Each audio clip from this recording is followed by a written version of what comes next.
Bonjour tout le monde. Si j'ai décidé de vous faire cette vidéo aujourd'hui, c'est parce que on arrive bientôt dans l'été et souvent à cette période de l'année, on entend beaucoup de choses concernant l'état de la planète, le réchauffement climatique. Je constate qu'il y a beaucoup de personnes notamment qui sont angoissées par l'augmentation des feux de forêt, mais pas que. Et du coup, en fait, j'ai voulu faire cette vidéo pour, voilà, toutes ces personnes que vous connaissez peut-être dans votre entourage ou vous-même qui ont peut-être une espèce d'anxiété ou un espèce de mal-être, ont peur de tout ce qui se passe dans le monde à l'heure actuelle et ne savent pas trop quoi faire. Cette vidéo, c'est vraiment pour vous donner un maximum de ressources euh, et de petites pratiques pour aller mieux. Donc, il y a beaucoup de choses à dire sur le sujet. Si je n'aborde pas euh, votre problématique en particulier, n'hésitez pas à me le dire. Et peut-être que je pourrais faire une autre vidéo sur le sujet avec plus de ressources. Donc, euh, on entend beaucoup parler que le monde va mal. Il y a même quelque chose personnellement que je déteste, mais c'est une espèce de doomsclock, un peu une horloge de l'apocalypse que font certains scientifiques pour nous montrer à quel point on se rapproche vers la fin du monde ou quelque chose. Et tout ça génère énormément de peur. Je le constate de plus en plus au niveau des enfants et ça crée un espèce de mal-être général à différents niveaux. Euh, donc, il peut y avoir plusieurs racines à cela et ceci, c'est une vidéo avec des informations générales. Prenez ce qui résonne avec vous. Mais si c'est vraiment quelque chose dont vous souffrez, je vous dirais de vraiment aller peut-être consulter si ça handicape votre vie. Pourquoi pas avec moi, par exemple. J'ai eu déjà quelques personnes dans ce cas-là et j'ai vraiment pu les aider. Parenthèse faite, ma première petite astuce pour que vous alliez mieux si vous souffrez un petit peu d'éco-anxiété, c'est de voir dans un premier temps si vous n'êtes pas rattaché à un égrégore négatif vis-à-vis de cette problématique. Alors, qu'est-ce que c'est un égrégore négatif? C'est un amas de croyances sur un sujet bien précis. Tout est information un peu dans l'univers et du coup on peut se connecter à des choses très alignées mais on peut aussi se connecter à des choses qui sont moins alignées. Souvent les égrégores ce sont des amas d'informations souvent de manière enfin plutôt que ça vient d'un collectif inconscient. Et la particularité, c'est que quand inconsciemment on en est accroché à un, eh ben, on va avoir l'impression que c'est la vérité. Dans le sens que on va recevoir en permanence dans notre quotidien des confirmations de l'amas de croyances liées à cet égrégore ou cette façon de penser. Donc, on s'en rend pas forcément compte qu'on est quelquefois accroché à un égrégore parce qu'on vit des synchronicités, donc on a l'impression que ah bah oui c'est juste, tout ça c'est juste parce que la vie m'apporte des informations qui vont dans ce sens, qui viennent confirmer ce que je pense ou ce qu'on est en train de m'apprendre. Euh, mais du coup, en fait, ça fausse notre alignement et ça nous fait prendre des décisions qui ne sont pas alignées à la vérité et notamment notre propre vérité. Donc, je vous donne un exemple d'égrégore lié à un peu plus l'écologie, l'éco-anxiété. C'est le survivalisme. Donc, c'est cette idée un peu de se préparer pour l'apocalypse. Mais sans aller jusqu'à là, quelquefois le fait que la seule solution c'est d'aller vivre en autarcie, d'être autosuffisant, etc.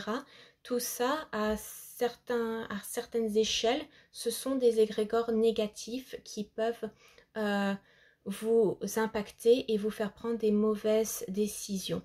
Un exemple plus concret, je rencontre de plus en plus de jeunes femmes qui sont tiraillées entre leur désir d'avoir un enfant et le fait de avoir peur de l'avenir, de l'écologie, vers où va le monde et d'amener un enfant dans cet univers incertain. Et souvent, en fait, on constate qu'elles sont effectivement rattachées à un égrégore qui leur fait croire, qui leur fait rencontrer des personnes ou voir des informations qui va avec cette idée que nous sommes trop sur Terre, nos enfants devront faire ça, ça, ça et ça pour vivre, etc. Voilà, et continuer à alimenter une espèce d'anxiété à l'intérieur d'elles et surtout à aller potentiellement contre leur plan d'âme qui était venir avoir un enfant dans cette vie-ci et tout simplement d'avoir une vie de famille de cette manière-là. Donc si c'est votre cas, vous avez peut-être l'impression que vous êtes rattaché à un égrégore négatif, ma première solution, c'est de vous reconnecter inconsciemment à vous, à notamment ce qu'on peut appeler l'être divin ou le moi supérieur, c'est-à-dire la partie la plus divine de vous qui contient la vérité. Pour ça, c'est très simple, c'est fait de manière automatique et vous pouvez le refaire à chaque fois que vous rencontrez une information un peu apocalyptique ou qui vous génère un peu d'anxiété vis-à-vis de l'écologie. Donc tout simplement, ce qu'il faut faire, c'est mettre les mains sur son cœur, peut-être fermer les yeux, et en conscience, dire à haute voix, ou de manière inconsciente si vous ne pouvez pas le dire à haute voix, je reprends mon plein pouvoir. Je remets mon pouvoir à mon être divin pour être aligné tout au long de cette journée. Et là, vous laissez agir. Vous voyez ce que ça crée en vous, d'être réaligné. Et voilà, c'est terminé. Vous voyez, ça prend vraiment pas très longtemps et c'est assez efficace. N'hésitez pas à le refaire autant de fois qu'il vous faut pour vous sentir mieux. Euh, mais là, du coup, en faisant ça de manière assez quotidienne, comme un claquement de doigts, vous allez pouvoir en fait vous réaligner et sortir de cette influence, de cet égrégore qui n'est pas aligné au désir de votre âme. Et ça, le fait de venir reprendre son plein pouvoir, c'est en lien aussi avec quelque chose que je constate beaucoup dans les cas d'éco-anxiété, c'est ce sentiment, cette blessure d'impuissance. En effet, on a l'impression souvent que face à des événements on a l'impression qu'on ne peut vraiment pas contrôler, tels que le climat, tels que les océans ou quoi, on a vraiment un sentiment d'impuissance. On ne sait pas comment faire. On se sent tout petit face à cette immensité, face à ces éléments. Et du coup, c'est souvent aussi ça qui continue à entretenir une forme d'anxiété vis-à-vis de tout ça. C'est le fait que on n'arrivera jamais, on n'est pas assez nombreux à faire des changements, il y a plein de choses. Tout ça, ça entretient une blessure d'impuissance qui peut aller très loin, quoi. Et en fait, là encore, le souci, c'est que il faut reprendre son plein pouvoir, mais cette fois-ci d'une autre manière. C'est comprendre que on est un être illimité et que on est unis à l'univers. Nous sommes d'une certaine manière l'univers. Et donc du coup, on peut venir faire des changements dans cet univers, même si ça nous paraît impossible, parce que tout est information et on peut venir modifier cette information. Parce que au final, tout ce qui est à l'extérieur de nous n'est que le reflet de notre être intérieur, de notre monde intérieur. Ainsi, si le monde va mal, eh ben, la bonne nouvelle, c'est qu'on peut contribuer à le changer, à l'améliorer en faisant un travail sur nous-mêmes.